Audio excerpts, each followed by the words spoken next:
In one single podcast, British actor David Oyelowo went from calling Black Americans bitter and jealous. So much of that mindset is born out of insecurity. It's only when it's a success. If there's box office and if there's awards, then is the time where you go, I want a piece of that. Not to even mention him alluding to Black Americans being raised in hatred. And they didn't bring me up with all of that trauma and dysfunction and hatred. They brought me up in love. To saying Black Southern accents were laced with subservience and slavery. And you slow it down. You put a lot of slavery in there. Facts. And then you start to put a little bit of subservience in it. But I'm Jew, welcome to the channel. Please like and share the video. Don't forget to sub. Now, let's get into it. Godfrey, hey, how are you today? Go and get my cane. Go and get my cane. I remember that. Woo.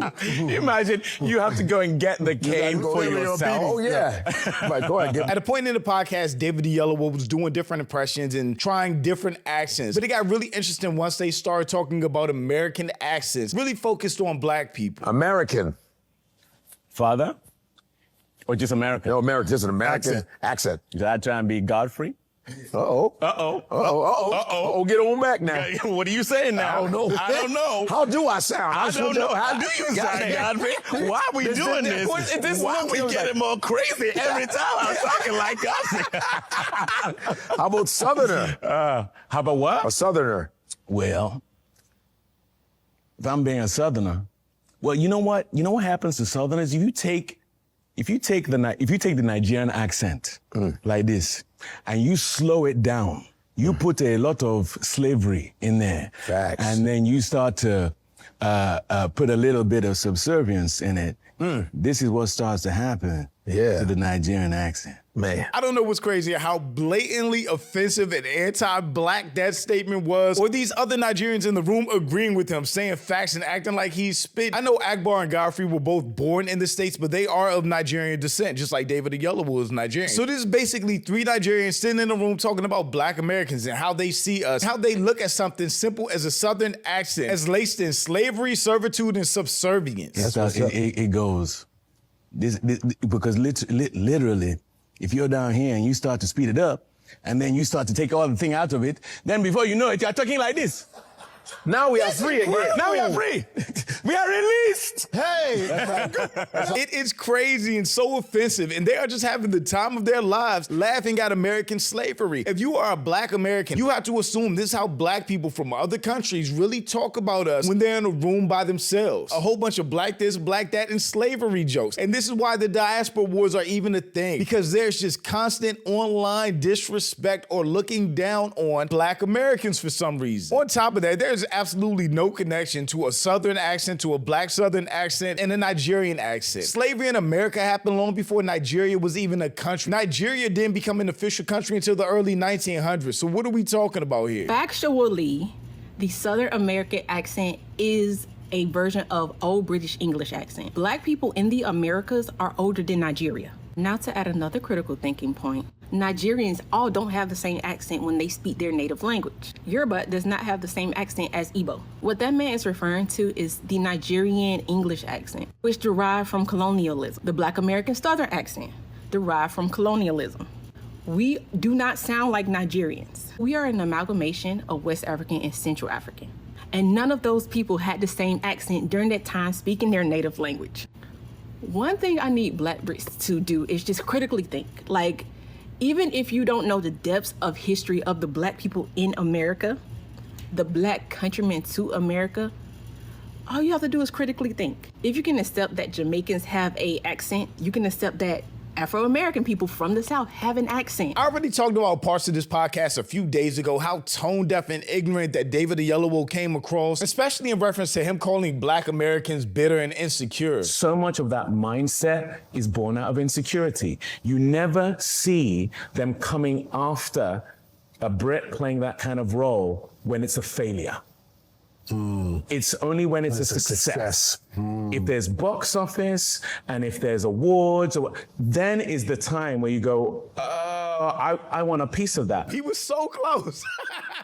He was so close. And then he said criticism was born out of insecurity when that's not it at all. I think the criticism, like I already said throughout this video, is there are anti-black sentiments that other black people throughout the diaspora have about black Americans. And if that's the case, then why are you playing these roles of black heroes that mean so much to black Americans if you don't rock with us? It has nothing to do with being insecure. We are very secure in who we are in America. We don't have a problem with who we are. Everyone else has a problem with who we are. And while I addressed most of the nonsense he said, one thing I didn't circle back to was at the very beginning when he started talking and he alluded to black people being born and raised in hatred and dysfunction. I'm a product of a Yoruba man and an Igbo woman coming together, and they didn't bring me up with all of that trauma and dysfunction and hatred. They brought me up in love. There are so many subtle shots and slights at black Americans when he's talking. For one, black people aren't a monolith, but since we're generalizing, black Americans are not born in trauma, dysfunction, and hatred. And more than anything else, this is how they see us. This is how they see black Americans, black American families and environments. That there's a bunch of dysfunction and hatred just in our blood, I guess. Black people are born in love. We're raised with respect. We are community-based. And any other thing negative you can say about the black community, you can say about any community. So him starting off like that was out of pocket. He was catching a lot of smoke online, rightfully so, and came out and did a full Instagram apology. I want to apologize unreservedly for all who were rightfully offended by my podcast regarding Southern accents. It was the wrong thing to say, and it was not how I feel. I think it was pretty much how you and everybody else in the room felt, because not only was there no pushback for it, there was a whole bunch of facts and right and really acting like you were spitting when you weren't. I have nothing but deep respect and great love for black people of all kinds, especially those from the American South. Reducing a dialect born from the richness and resilience of black Southern culture to anything less was careless and wrong. It's especially wrong for somebody that played Martin Luther King Jr. All I truly care about is lifting up black brothers and sisters from all places through my work and my words. Please forgive me for my failure to do so in this instance. There were so many other things he needed to apologize for, from calling us bitter, angry, jealous, raised in hatred, to how our actions were linked to slavery and subservience. It was just an insane, really revealing podcast that really reinstills how we feel like as black Americans, the rest of black people from the diaspora see us and talk about us. This is offensive as fuck. Facts. Apology not accepted. Just know the North remembers.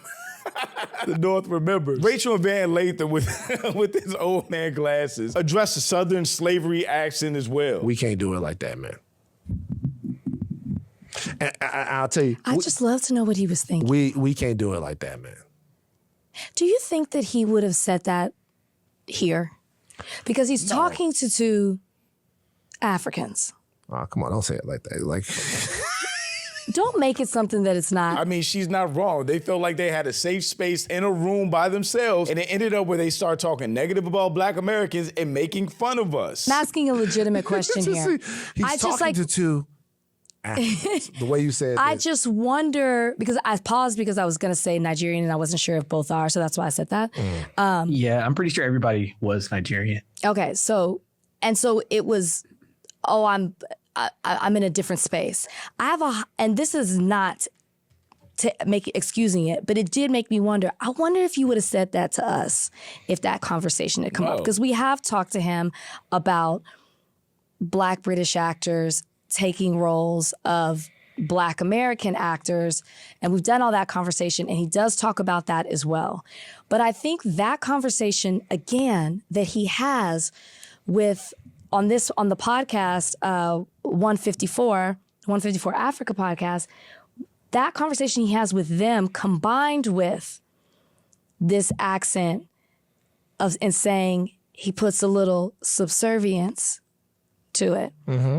And is slavery. Why we have the wars. The diaspora wars. Yeah, it's why we have the diaspora wars, because first off, when he talks about the British black actors, American actors, he's like, listen, I'm not saying it's not a legitimate thing, But then he goes on to say, but we're missing the point of why there are such few roles. He absolutely dismissed the initial point. It was 100% dismissive, and then he changed it into something else of why there aren't more black roles, period. But that wasn't the discussion. But when you do that, it's dismissive to, okay, so the few roles there are, why are you getting them? That's the question that's being asked. It's not for you to say, okay, that's cool, but look at the bigger picture. Sure, the bigger picture's there. There should be more opportunities for black people to have roles in Hollywood, but there aren't.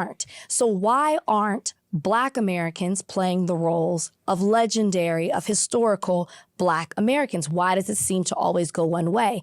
That's the question that needs to be answered. So when you're dismissive of that conversation within this podcast, and then you add to it, oh, the way I do this accent, it's coming from Nigeria, but then I'm adding a little subservience to it. A little subservience and slavery.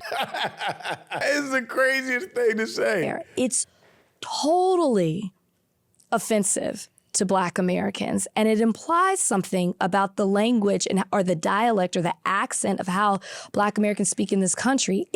David. Tough. It's tough. It's tough. So I'll say something to the Black Americans and It's tough. Black Brits have played just in the last X amount of years. Black Brits have played. Just so because I don't want people to think we're being petty. I think playing the historical black figures, MLK and Harriet Tubman, is a little crazy. I think certain roles should be reserved for Black Americans. There was a movie I saw not too long ago. It was The Long Walk. And they had black characters in there. They were written to be black Southern characters, but they were not played by Black Americans. Mainly these two guys. These were supposed to be two Southern Black Americans, and both of them, I believe, are Black British actors. I believe he is Nigerian, and I think he's Sudanese. He was actually really good in the Aliens movie, Romulus. But they struggled throughout this entire movie doing a Black American Southern accent. And when I say it took me out of the movie, just hearing them talk after a while. And I was just thinking the whole time, why didn't they get Black American actors to play these roles? It just didn't make sense to me. Black Brits in the last, 10, 15 years have played Martin Luther King Jr., Martin and Coretta. Okay, Martin Luther King Jr. and Coretta Scott King, Harriet Tubman. And the actor from Harriet Tubman had her own issues. Here's a screenshot of one of her tweets, and above the person retweeted it, and they were saying that this is a reason that they didn't want her playing Harriet Tubman. Playing a historical Black American figure while disrespecting Black Americans in multiple tweets, because that wasn't the only tweet that she posted. Never really addressing the tweets, kind of just swept them hoes up under the rug. Solomon Northup, obviously in 12 Years a Slave, and Fred Hampton. That's crazy. Fred Hampton. Okay. So Bass Reeves. Bass Reeves. That's another one. Malcolm X. Kingsley Ben-Adir played Malcolm X in One Night in Miami. So there's something that's happening here that I think, when Samuel L. Jackson was talking about this, he was talking about Daniel Kaluuya playing a Black American guy in Get Out. That's going to happen, guys. If we're talking about roles for Black people, there are less roles for Black Brits. Most of the time you see Daniel Kaluuya on screen. Most of the time you see Damson Idris on screen. Most of the time you see them on screen, they're going to be playing Black Americans. They will be. You'll see them on screen playing Black Americans a lot. Playing Black fictional characters and Black historical figures is two completely different things. If a British actor outdoes everybody else and gets a Black role, cool, like Damon did with Snowfall. He played that masterfully. But like I mentioned, The Long Walk, those could have went to Black American actors that had Southern accents or at least knew how to do them correct. That just felt like casting Black British actors for the sake of casting Black British actors because they didn't want Black Americans. But one conversation that you're going to have here is about the fact that we both know ourselves enough to play these particular parts. And then there's also something else. Us playing these parts is legitimately giving reverence to our ancestors. Facts. Our ancestors. Our ancestors. Our ancestors. And there's a whole diaspora. But when we're talking about us, we're talking about our ancestors and things that happen here. And we also want to be energetically and spiritually a part of the upliftment of our ancestors. And our people. And we want to make sure everybody can tell the stories of their ancestors as well. Now, we have shared aspects of our culture, but they're not all shared. They're not. And that diversity is also beautiful. It's not just the diversity between white, black, Asian, whatever is diversity. Diasporic diversity is also beautiful. That's beautiful as well. We're not all of the same, which means there are some things for you that are not for me. We can share them, but the ownership is different. I mean, I think a great example of that is half of the podcast. If you watched it, there's a lot of African, maybe Nigerian, immigrant jokes, dialogue, and just conversation in between. Stuff they were laughing at, falling out of their seats over that. That was not funny to me at all. But again, that's their community. That's their history. They get it. Just like there's a lot of things that only Black Americans really get, understand, or are able to embrace because it's us. As far as the Nigerian accent into slavery thing, I'm just gonna give one piece of advice, and it should be easy. He took off one piece of old man advice. glasses. Do not ever, if you are African or outside of being a Black American, say or do anything that even allows people to perceive that you're calling us slaves, that you are somehow setting a hierarchy 100%. between Black people and Africans. We're not there yet to be able to explore that. Yeah, because on top of that, he said, once you take all of that stuff out of the Southern accent, you get to the Nigerian accent. Like the Nigerian accent was better than Black accents or Southern Black accents. So if you say, hey, if I just inject a little subservience into my voice, it sounds like this. Now, to be fair, he was talking about not Black people. He was specifically talking about slaves. Nah, I don't make that distinction. Godfrey asked for a Southern accent, and he immediately went into the slavery subservience part of the accent that he sees as the accent, which isn't real, doesn't exist. That's bullshit. As a social linguist and someone who actually studies the languages, it's not just that subservience was a factor in slavery. So therefore, subservience must have influenced the descendants of slavery's accent. The end.